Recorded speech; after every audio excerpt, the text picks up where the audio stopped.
এই পাশ থেকে এই পাশ, এদিকে স্মাইল কর। তো গাইস আমরা গঙ্গাধারে চলে এসেছি গাইস, এত ভিড়।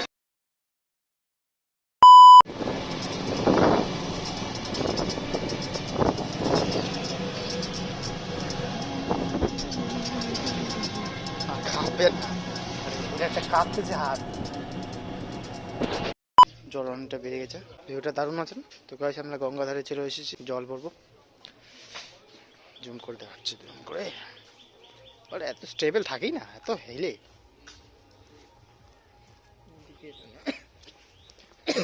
গঙ্গাধারে চলে এসেছি আমরা, এটা পুরানো হাভেলি।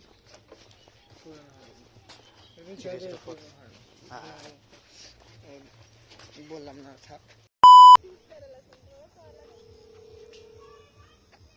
এখান থেকে নিতে হবে, হ্যাঁ এখান থেকে নিতে গিয়ে পড়ে গেলে মুশকিল আছে। আচ্ছা জলের স্রোত এই পাশে না, এই পাশ থেকে এই পাশ। তো সামনে ব্রিজটা দেখা যাচ্ছে কিনা, দেখতে পাচ্ছেন কিনা জানি না, একটা ব্রিজ হয়, একটা বোট হয় নদীর পাশে। ওখানে তো ঘাট পেয়ে নেই আমরা, ওটা নদী আলাদা, নদী সেপারেট নদী ছিল। তো আমরা এখন সামনে যেয়ে ঘাটে জল নেব।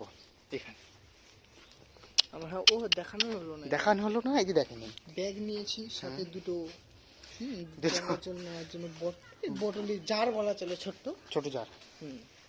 কত 1 লিটার বা 1.5 লিটারে হবে। ও বাবা নাইস হাউস।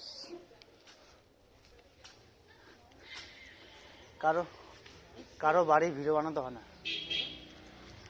জানিস না তুই। জল অনেকটা বেড়ে গেছে, লাস্ট সিঁড়ি যেগুলো হয় কিনা ওগুলো দেখা যাচ্ছিল, মাটি দেখা যাচ্ছে, মাটির চড়া দেখা যাচ্ছে। আমি বেশ না করে জল নিই, আমরা আগে মাথায় জল ছেড়তে হবে, তারপরে জল নিই। একটা দিনে আমি ধরে থাকি।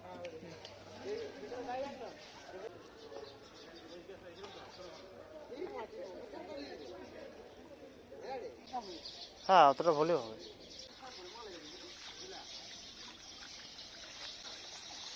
হ্যাঁ তোরটাতে একটু বেশি আছে, মনে রাখিস। এদিকে স্মাইল কর। ঠিক আছে, আমরা এখন চলে যাবো। হ্যাঁ গঙ্গার জন্য।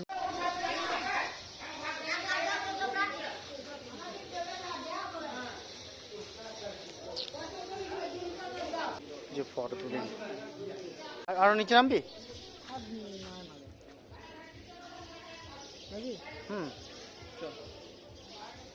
যাওয়া যাক।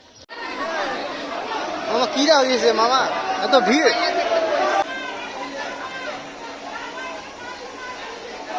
গাইস এত ভিড়। এটা হচ্ছে ব্যান্ডেল স্টেশন, ট্রেনটি হাওড়া যাবে মনে হয়।